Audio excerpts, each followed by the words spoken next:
நீதி வழங்கும் போது அண்ணன் தம்பி சொந்தம் பந்தம் பணக்கார ஏழை எதையுமே பார்க்க கூடாதுடா. நாயத்தை மட்டும் தான் சொல்லணும். அனைவருக்கும் வணக்கம். 18வது நாடாளுமன்ற தேர்தலுக்கான முடிவுகள் வெளிவந்து விட்டது. இதுல என்டிஏ கூட்டணி வெற்றி பெற்றதா, இந்தியா கூட்டணி வெற்றி பெற்றதா என்று நாம் உண்மையிலே பார்த்தால் வாக்களித்த வாக்காளர்கள் முதல் முறையாக வெற்றி பெற்றிருக்காங்க. இரண்டு கட்சிகளுக்குமே தனி பெரும்பான்மை அமையல. 400க்கும் மேற்பட்ட தொகுதிகளை நாங்கள் கைப்பற்றுவோம், மூன்றாவது முறையும் மோடி அலை வீசி இருக்கிறது, மோடி ஆட்சியில் நடந்த மிகப்பெரிய சாதனைகளை விலக்கி நாங்கள் மக்களிடத்தில் பேசியிருக்கிறோம் என்று அமித்ஷாவும் மோடியும் சவால் விட்டாங்க. ஆனால் தனிப்பெரும்பான்மையை இழந்து கூட்டணி கட்சிகளோடு 292 இடங்களை பிடித்திருக்கிறது பாரதிய ஜனதா கட்சி தலைமையிலான கூட்டணி. அதே போல மிகப்பெரிய பெரும்பான்மை பெறவில்லை என்றாலும் 234 தொகுதிகளை பெற்று கடந்த முறை 2019 வாங்கிய கைப்பற்றிய தொகுதியை விட 3 மடங்கு அதிகமான தொகுதிகளை பிடித்திருக்கிறது இந்தியா கூட்டணி, காங்கிரஸ் தலைமையிலான கூட்டணி. இப்போ யாரு இந்தியாவை ஆள போறாரு அப்படிங்கிற ஒரு கேள்வி பிறகு, தனிப்பெரும்பான்மை பாரதிய ஜனதா கட்சி இல்லை. பாரதிய ஜனதா கட்சி தலைமையிலான கூட்டணியில இருக்கக்கூடிய 2 கட்சிகள் வெளியேறி காங்கிரஸ் கட்சியை ஆதரித்தால் காங்கிரஸ் கட்சி தலைமையிலான இந்தியா கூட்டணி தலைமையிலான ஆட்சி அமைவதற்கு கூட வாய்ப்புகள் இருக்கிறது. இந்த சூழ்நிலையில 2 கூட்டணிகளுமே டெல்லியில இன்னைக்கு முகாமிட்டு பேச்சுவார்த்தை நடத்தி வராங்க. முதல்வர் தமிழ்நாட்டு முதல்வர் ஸ்டாலின் அவர்களும் அங்க போயிருக்காரு. இந்த தேர்தல் என்ன சொல்ல வருகிறது, தேசிய அளவில் இந்த தேர்தல் எப்படி நடந்துக்கிறது, ஒவ்வொரு மாநிலத்திலையும் மக்கள் யாரை தேர்ந்தெடுத்திருக்காங்க, பாரதிய ஜனதா கட்சியுடைய செல்வாக்கு எப்படி இருக்கிறது, காங்கிரஸுடைய செல்வாக்கு எப்படி இருக்கிறது அப்படிங்கிறதா இந்த காணொலியில் நம்ம டீடைல்டாக பார்க்க போகிறோம். 543 தொகுதிக்கு நடந்த இந்த பாராளுமன்ற தேர்தலில் தேசிய ஜனநாயக கூட்டணி அழைக்கப்படுகிற என்டிஏ கூட்டணி 292 இடங்களை கைப்பற்றியிருக்கிறது. இதில் பாரதிய ஜனதா கட்சி 240 இடங்களில் தனித்து வென்றிருக்கிறது.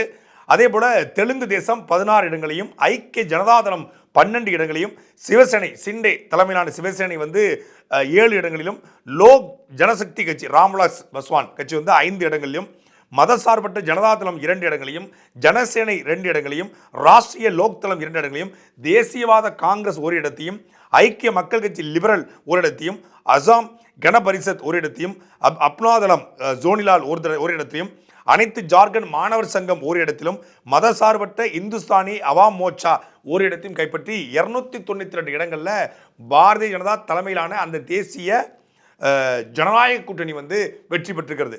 கடந்த பாராளுமன்ற தேர்தலோடு ஒப்பிடும் பொழுது இந்த 292 இடங்கள் என்பது கிட்டத்தட்ட 50க்கும் மேற்பட்ட தொகுதிகளை பாரதிய ஜனதா கட்சி தலைமையிலான கூட்டணி இழந்திருக்கிறது. இந்த முறை பாரதிய ஜனதா கட்சி தனித்து 240, ஆனால் 2019 நாடாளுமன்ற தேர்தலில் பாரதிய ஜனதா கட்சி தனித்து 303 இடம், கூட்டணியோடு 352 இடம்.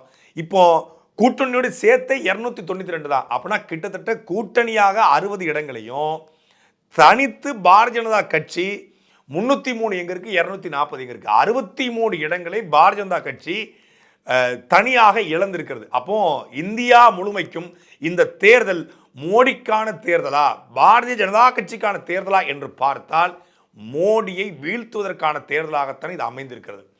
10 ஆண்டு கால மோடியினுடைய ஆட்சியினுடைய அதிருப்தி கடுமையாக இந்த தேர்தலில் எதிரொலித்திருக்கிறது.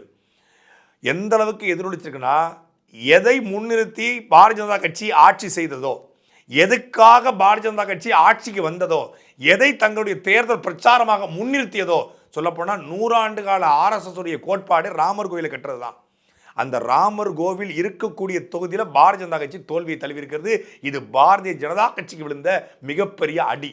இது எல்லாவற்றையும் தாண்டி உத்தரப்பிரதேசம் என்பது பாரதிய ஜனதா கட்சியுடைய கோட்டையாக இருந்தது. யோகி ஆதித்யநாத் அவர்கள் பாரதிய ஜனதா கட்சியுடைய அடுத்த பிரதம வேட்பாளர் அவர் தான். மோடிக்கு பிறகாக அவர் தான் இந்தியாவை ஆள போறார். சொல்ல போனால் 2024 யோகி ஆதித்யநாத் இந்தியாவை ஆளக்கூடிய அளவுக்கான ஒரு தகுதி படைத்த வேட்பாளர்னு சொன்னாங்க.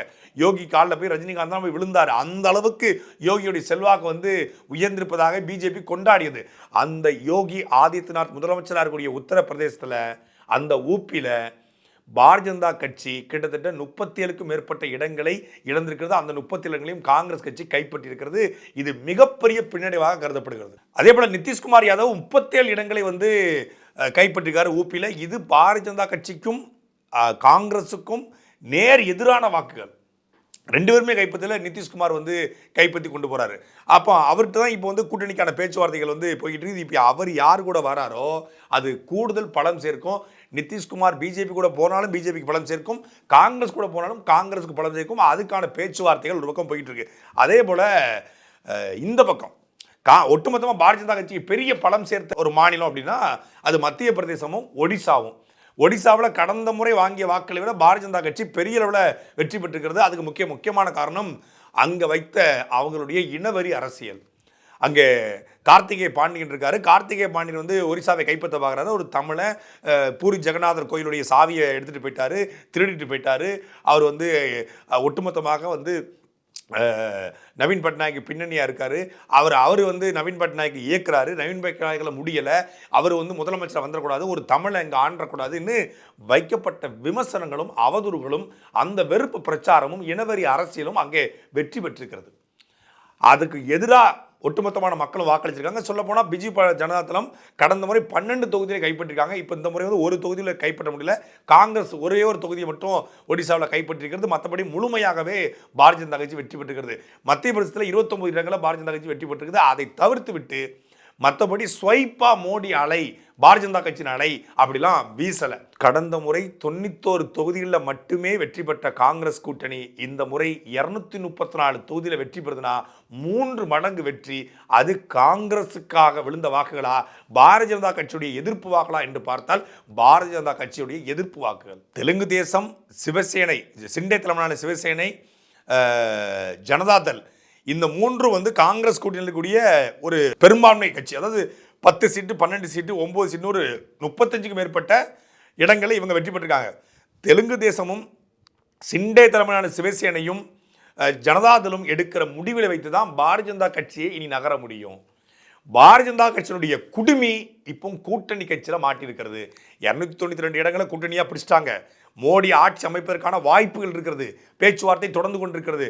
ஒருவேளை மோடி மக்களுக்கு எதிரான சட்டங்களையோ திட்டங்களையோ கொண்டு வருவதற்கு இனி முயன்றால், மோடி ஆட்சிக்கு வந்து இனி அது நடக்காது.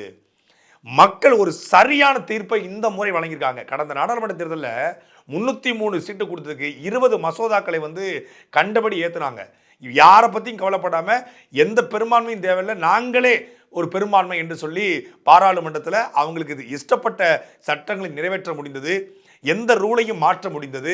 என்ன வேணாலும் நடத்தலாம், யாரும் கேட்க மாட்டாங்க, கேட்பதற்கு ஆள் இல்லை, கேட்டாலும் நாமளே நமக்கான மிகப்பெரிய அங்கீகாரத்தோடு இருக்கிறோம் என்று அவங்க சகட்டு மேனிக்கு ஆண்டாங்க. இனி அது நடக்காது. எப்போது வேண்டாலும் ஆட்சி மாற்றம் ஏற்படலாம், எப்போது வேணாலும் ஆதரவை வாபஸ் வாங்கி கொண்டு வெளியே வரலாம், எப்போது வேண்டாலும் ஆட்சி கவிழ்க்கப்பட்டு இன்னொரு ஆட்சி வருவதற்கான வாய்ப்புகள் இருக்குது அப்படிங்கிற பயத்தை மக்கள் கொடுத்துருக்காங்க. அதாவது மக்கள் தீர்ப்பே மகேசன் தீர்ப்பு மாறுறாங்க. ரொம்ப ஆடாத, ஒரு நாள் ஆட்டம் அடங்கிரும் அப்படின்னு சொல்லுவாங்க இல்லையா, அந்த ஆட்டம் இப்போது அடங்கியிருக்கிறது.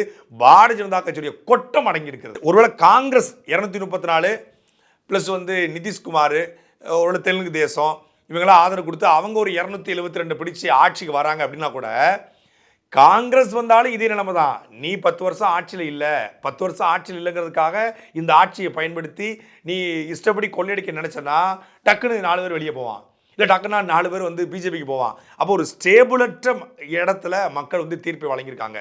யாருக்கும் பெரும்பான்மை வரக்கூடாது. இதுதான் சரியான தீர்ப்பாக நான் பார்க்கிறேன். ஏன்னா ஒரு பெரும்பான்மை கிடைக்கும் போது அவங்க என்ன முடிவெடுத்தாலும் அது அவங்களுடைய முடிவாக இருக்கிறது. மக்களை பற்றி கவலைப்படாம முடிவெடுக்கிறாங்க. எதிர்த்து பேசக்கூட ஆள் இல்லாமல் போயிடுது. அந்த நிலைமை இந்த முறை வந்திருக்கிறது. உண்மையிலே இன்னைக்கு மாலைக்குள்ளே தெரியும் யார் உண்மையிலே ஆட்சி அமைக்க போகிறாங்க, யார் மாற போகிறாங்க. என்டிஏ கூட்டணியிலேருந்து கூட இந்தியா கூட்டணிக்கு போகலாம். இந்தியா கூட்டணிலேருந்து என்டிஏ கூட்டணிக்கு வரக்கான வாய்ப்பு இல்லை. அதனால் என்டிஏ கூட்டணிலேருந்து இந்தியா கூட்டணிக்கு போகிற வாய்ப்பு இருக்கிறது. நிதிஷ்குமார் எடுக்கக்கூடிய முடிவுகள் இருக்கிறது. பல கூட்டணி கட்சியோட தலைவர்களுடைய முடிவுகள் இருக்கிறது. பேச்சுவார்த்தை போய்கிட்டு இருக்கிறது. பல டிரான்சாக்ஷன் நடைபெற வேற போகிறதா. டிகே சிவகுமார் வேற தெலுங்கு தேசத்துடைய தலைவரோட பேச்சுவார்த்தை நடத்திட்டு இருக்காரு செய்தியில் வருது. அப்போ மாலைக்குள்ள தெரிய வரும் இந்தியாவை மீண்டும் ஆளப்போர் யாரு, மோடி கையில் ஒப்படைக்க போறாங்களா, இல்லை மோடி கையிலிருந்து சாவியை வாங்க போறாங்களா அப்படிங்கிறது தெரிய வரும். நாம எல்லாருமே ஒரு விமர்சனங்களை தொடர்ச்சியாக முன் வச்சோம். நானும் முன் வச்சேன். வடநாடுகளில் வந்து மக்களுக்கு வந்து பெரிய கல்வியறிவு இல்லை. மக்கள் இந்த இந்து, இந்தி, இந்தியா அப்படிங்கிற இந்த கான்செப்டை ஏற்றுக்கொண்டாங்க. மோடியினுடைய பேச்சு, பாரதிய ஜனதா கட்சியினுடைய பேச்சு வட மாநிலங்களில் நல்ல எதிரொலிக்குது. அவங்க வந்து அதை கொண்டாடுறாங்க, ரசிக்கிறாங்க. அப்படின்னு நம்ம நம்பிக்கிட்டு இருந்தோம். ஆனால் அப்படி இல்லை. வட மாநிலங்கள்லையும் நேரடியாக மோடியினுடைய ஆட்சியினுடைய பாதிப்பு இருந்திருக்கிறது. இந்த பண மதிப்பிழப்பில், டிமானிசேஷனில், சொல்லப்போனால் வேளாண் மசோதா திருத்த சட்டத்தில், அதே போல் உத்தரப்பிரதேசத்தில் நடந்த வன்முறை வெறியாட்டம். ஒருத்தர் சொன்னார், ஒரு உத்தரப்பிரதேசத்தில் இந்த 5 ஆண்டுகள் ஆட்சியில் 5000த்துக்கும் மேற்பட்ட என்கவுண்டர் நடந்திருக்கான் இஸ்லாமியர்களுக்கு எதிராக. வீடுகள் இடிக்கப்பட்டிருக்கிறது. அவர் பேரே வந்து ஜேசிபி யோகி ஆதித்யநாத் அப்படிங்கிறத வச்சுட்டாங்க. ஜேசிபி அவர் பேரே பட்ட பேரே வந்து ஜேசிபின்னு வச்சுட்டாங்க. இங்கே சில பேரை கட்டுமுறைன்னு சொல்கிறாங்க இல்லையா, அது மாதிரி இப்போ ஜேசிபின்னு வச்சுட்டாங்க. அப்படிங்கிற அளவுக்கு ஆயிடுச்சு. அப்போ மக்களுடைய வீடுகள் இடிப்படுறது, ஆக்கிரமிப்புங்கிற பேரில் வீடு அடிக்கிறது, இஸ்லாமிய குறிவச்சு தாக்குறது, இது இந்துக்கள் மத்தியிலே மிகப்பெரிய தாக்கத்தை ஏற்படுத்திருக்கு. சும்மா எதுக்கு அவங்கள நோண்டிக்கிட்டே இருக்கிற, சும்மா எதுக்கு அவங்கள அடிச்சுட்டே இருக்கிற, சும்மா நீ என்கவுண்டர் பண்ற, நாளைக்கு இது இந்துக்கள் பக்கம் திரும்பலாம். ஏன்னா இந்துத்துவா என்று சொல்றவங்க எல்லாரும் இந்துக்கள் பக்கம் நிற்கிறதில்ல, இந்துக்களுக்காக உண்மையிலே செய்யறதில்ல. அவன் வளர்ச்சிக்காகவும் அவனுடைய வாழ்வாதாரத்துக்காகவும் அவன் கட்சி வளருங்கிறதுக்காக அந்த இறை நம்பிக்கையை பயன்படுத்தினானுடைய அவன் உண்மையிலே இந்துக்களுக்காக நின்றிருந்தா மோடி எத்தனை இந்துக்களுக்கு வேலை வாய்ப்பு கொடுத்துருக்காரு, எத்தனை இந்துக்களுக்கு வாழ்வாதாரம் கொடுத்துருக்காரு. 2 கோடி இளைஞர்களுக்கு வேலை வாய்ப்பு தரேன்னு சொன்னார். அந்த 2 கோடி பேரில் 2 கோடி இந்துக்களுக்காக வேலை வாய்ப்பு கொடுத்துருக்கலாம்ல. பெட்ரோல் டீசல் விலை ஏறப்பட்டதில், கேஸ் வேலை ஏறப்பட்டதில் பாதிக்கப்பட்டது இந்துக்கள் தான். இந்தியா முழுக்க வட மாநிலங்களில் அதிகமாக மோடியினுடைய ஆட்சியில் பாதிக்கப்பட்டது உண்மையான இந்துக்கள் தான். கடவுள் நம்பிக்கை கொண்டவன் தான், ராமரை வழிபடுறவன் தான், ஜெய் ஸ்ரீராம் கோஷம் போடுறவன் தான், ஜெய்காலி ஓம்காலின்னு சொல்கிறவன் தான். அவன் தான் நேரடியாக பாதிக்கப்பட்டிருக்கான். அவர் ரொம்ப சாமி கும்பிட்றவன், ரொம்ப இறைநம்பிக்கை கொண்டவன். அவன் இந்த முறை பாரதிய ஜனதா கட்சிக்கு வாக்களிக்கலை அப்படிங்கிறது உத்தரப்பிரதேசத்தில் பாரதிய ஜனதா கட்சி இழந்த அந்த 37 தொகுதியில் வைத்து நாம் முடிவு செய்து கொள்ள முடியும். அதே போல் காங்கிரஸ் கூட்டணி உண்மையிலே ஒரு இன்னும் கூடுதல் வலிமையா, அந்த கூட்டணியில் எண்ணிக்கையில் வலிமையாக இருந்தாங்க. ஆனால் அந்த கூட்டணிகள் கோட்பாட்டில் வலிமையாக இல்லை. இங்கே சனாதனத்துக்கு எதிராக உதயநிதி ஸ்டாலின் பேசுகிற பேச்சுக்களை அங்கே இருக்கக்கூடிய காங்கிரஸ் தலைவர் கண்டிக்கிறாரு. அதே போல் மேற்கு வங்காளத்தில் மம்தா பானர்ஜி காங்கிரஸ் கூட கூட்டணி இல்லை, இந்தியாவுக்குள்ள தான் கூட்டணி, வெளியே உள்ளுக்குள்ள கூட்டணி இல்லைன்றாங்க. கேரளாவில் கம்யூனிஸ்ட்டு காங்கிரஸ் ஒன்றா நிற்கலை, பஞ்சாபில் ஆம் ஆத்மியும் காங்கிரஸும் ஒன்றா நிற்கலை, ஆனால் இந்தியாவுக்குள்ள கூட்டணி. இது ஒருவேளை இந்தியா முழுமைக்கும் ஒரு ஒற்றுமையை ஏற்படுத்தியிருந்தால், கேரளாவில் கம்யூனிஸ்டும் காங்கிரஸும் சேர்ந்து நின்றிருந்தா கேரளாவில் அங்கே சுரேஷ் மேனன் ஜெயிச்சிருக்க மாட்டார். கேரளாவில் ஒரு பிஜேபி தன்னுடைய ஆட்டத்தை துவங்கி இருக்கிறது, ஒரு பாராளுமன்றத்தை அடைஞ்சிருக்காங்க, ஒரு குறிப்பிட்ட வாக்களை பெற்றிருக்காங்க. அது அங்கே நடந்திருக்காது. மேற்கு வங்காளத்திலும் நடந்திருக்காது. மேற்கு வங்காளத்திலும் பாஜக வந்து கடந்த முறை வாங்கிய வாக்களை விட அதிகமாக பெற்றிருக்காங்க, கடந்த முறை பெற்ற தொகுதியை விடையும் அதிகமாக பெற்றிருக்காங்க. அது நடந்திருக்காது. காங்கிரஸ் கூட்டணியை பொறுத்தளவில் 292 இடம், அதில் காங்கிரஸ் தனித்து 99 இடங்கள்லையும், சமாஜ்வாடி 37 இடங்கள்லையும், திரிணாமுல் காங்கிரஸ் 29 இடங்கள்லையும், திமுக 22 இடங்கள்லையும், சிவசேனை உத்தவ் தாக்கரே தலைமையிலான சிவசேனை 9 இடங்களிலும், தேசியவாத காங்கிரஸ் சரத்பவார் 8 இடங்களிலும், மார்க்சிஸ்ட் கம்யூனிஸ்ட் கட்சி 4 இடங்களிலும், ராஷ்டிரிய ஜனதாதளம் 4 இடங்களிலும், ஆம் ஆத்மி 3 இடத்திலும், ஜார்க்கண்ட் முக்தி மோர்ச்சா 3 இடத்திலும், இந்திய யூனியன் முஸ்லீம் லீக் 3 இடத்திலும், இந்திய கம்யூனிஸ்ட் 2 இடத்திலும், விடுதலை சிறுத்தைகள் 2 இடத்திலும், ஜம்மு காஷ்மீர் தேசிய மாநாட்டு கட்சி 2 இடத்திலும், கேரள காங்கிரஸ் 1 இடத்திலும், மதிமுக 1 இடத்திலும், இந்திய கம்யூனிஸ்ட் கட்சி 2 இடங்களையும், புரட்சிகர சோசியலிஸ்ட் கட்சி 1 இடத்திலும், ராஷ்டிரிய லோக் தத்ரி கட்சி 1 இடத்திலும், பாரத ஆதிவாசி கட்சி 1 இடத்திலும் பெற்று 234 இடங்களை இந்தியா கூட்டணி பெற்றுக்கிறது. தனித்து போட்டியிட்ட கட்சிகள் இந்த 2 கூட்டணி வேண்டாம், நாங்கள் தனிச்சு நிற்கிறோம் அப்படின்னு நின்ற கட்சிகளில் ஒய்எஸ்ஆர் காங்கிரஸ் 4 இடங்களில் வென்றிருக்காங்க.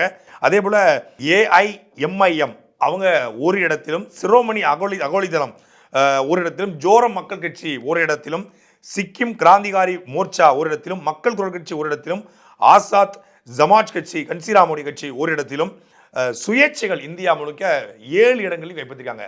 எனக்கு ஒரு சுயேட்சையுடைய வெற்றி என்பது பெரிய வியப்பாக இருந்தது. காஷ்மீரில் ஒரு பயங்கரவாதத்துக்கு ஆதரவாக இருந்தார் என்று சொல்லி வழக்கு போட்டு அவரை சிறைப்படுத்துகிறாங்க. ரஷீத் என்பவர் ஒரு பொறியாளர். அவர் திகார் ஜெயிலில் இருந்து போட்டியிட்டு மக்கள்கிட்ட ஓட்டு கேட்காமலே ஒருத்தர் ஜெயிச்சிருக்காரு. ஒரு இடத்துல சுயேட்சையாக 1 லட்சம் வாக்களை பெற்றிருக்காரு. 1 லட்சம் வாக்களை தாண்டி அவர் வந்து வெற்றி பெற்றிருக்காரு. இப்படி சுயேட்சைகள் 7 இடத்துல. இப்போ இதுதான் ஒட்டுமொத்தமான நிலைமையாக இருக்கிறது. அப்போ காங்கிரஸை பொறுத்தளவில் அவங்க ஒரு ஸ்ட்ராங்காக கூட்டணியை ஃபார்ம் பண்ண மாதிரி கோட்பாட்டளவிலும் கொள்கை அளவிலும் ஸ்ட்ராங்காக மொத்தமாக நின்றிருந்தா நிச்சயமாக இந்தியாவில் பாரதிய ஜனதா கட்சி வீழ்த்தப்பட்டிருக்கும். மோடி அவர்கள் என்று பேசும்போது மீண்டும் இந்தியாவில் 3வது முறையாக பாரதிய ஜனதா கட்சி பெரும்பான்மை பெற்று வென்றிருக்கிறது, பெரிய அளவில் வென்றிருக்கிறது, இப்படி ஒரு வெற்றி கிடைத்ததே இல்லை, இதால் முதல் முறை அப்படின்னு சொல்லியிருந்தார். உண்மையிலே இந்த தேர்தல் மோடிக்கு வந்து நூல் இலையில, அதாவது கம்பி மேல நடக்கிற மாதிரி இல்லை, நூல் மேல நடக்கிற மாதிரியான தேர்தல் முடிவுகள் வெளிவந்திருக்கிறது. மக்கள் மோடிக்கு எதிராக வாக்களிச்சிருக்காங்க, பாரதிய ஜனதா கட்சிக்கு எதிராக வாக்களிச்சிருக்காங்க. 10 ஆண்டு ஆட்சியினுடைய அதிருப்தி இந்த முறை வெளிப்பட்டிருக்கிறது. கடந்த 2014 19 வரைக்குமான ஆட்சியில் நாங்கள் வந்து இதெல்லாம் செஞ்சிருக்கோம்னு சொல்லி மக்களை ஏமாற்றி வாக்கு பறிச்சாங்க. ஆனால் கொரோனா ஊரடங்குக்கு பிறகான அந்த காலகட்டத்தில் மோடியினுடைய ஆட்சியின் தோல்வி அப்பட்டமாக வெளிப்பட்டது. 10 ஆண்டு காலத்தில் பொருளாதார வீழ்ச்சி அடைந்திருக்கிறது. வளரும் நாடுகள் பட்டியலிருந்து இந்தியா காணாமல் போய்விட்டது. பெண்களுக்கு அதிகமான குற்றங்கள் இந்தியாவில் அதிகரித்திருக்கிறது. சொல்லப்போனால் மாடுகள், பசுமாடுகள் இந்தியாவில் பாலியல் ரீதியாக துன்புறுத்தப்படுவதாக ஒரு ஆய்வறிக்கை சொல்கிறது. விபத்துகள் இந்தியாவில் அதிகரித்திருக்கிறது. போதை நடமாட்டம் அதிகரித்திருக்கிறது. இதை எல்லாவற்றையும் தாண்டி இந்தியா 1,50,000 கோடி கடன்களை, இங்கே வந்து 7.5 லட்சம் கோடி கடன் இருக்கு இல்லையா, அது மாதிரி 150 லட்சம் கோடி 150 லட்சம் கோடி கடன்களை பெற்ற ஒரு நாடாக மாறி இருக்கிறது. 100 பெரும் முதலாளிகள் மட்டும் இந்தியாவில் உயர்ந்திருக்காங்க. இது எல்லாமே மக்கள்கிட்ட போய் சேர்ந்திருக்கு. இவ்வளோ பெரிய ஏர்போர்ட் கட்டுற, சொந்தமாக உனக்கு ஃப்ளைட் இல்லை, இந்தியாவில் இருக்கக்கூடிய பொதுத்துறை நிறுவனங்களை அத்தனையும் தனியாருக்கு கொடுத்துட்டீங்க. ஒரு பாஸ்போர்ட் பிரிண்ட் பண்ணுற உரிமை கூட இந்தியாவில், இந்திய நாட்டுக்கு இல்லை. இராணுவமும் பணம் அச்சிடுறது மட்டும்தான் இப்போதைக்கு கையில் இருக்குது. மற்ற எல்லாத்தையும் வித்தாச்சு. இது எல்லாமே மக்களுக்கு மிகப்பெரிய அதிருப்தியாக மாறியதால் வந்த விளைவு தான் பாஜகவுடைய இந்த தோல்வி. பாஜக வென்றிருக்கலாம், ஆட்சி அமைக்கக்கூடிய தகுதி இருக்கலாம், ஆனால் மக்கள் மனதில் பாஜக தோல்வி அடைந்திருக்கிறது. சாட்டை எடுத்து நாட்டை திருத்து, இளம் தலைமுறை தானே நீ வழி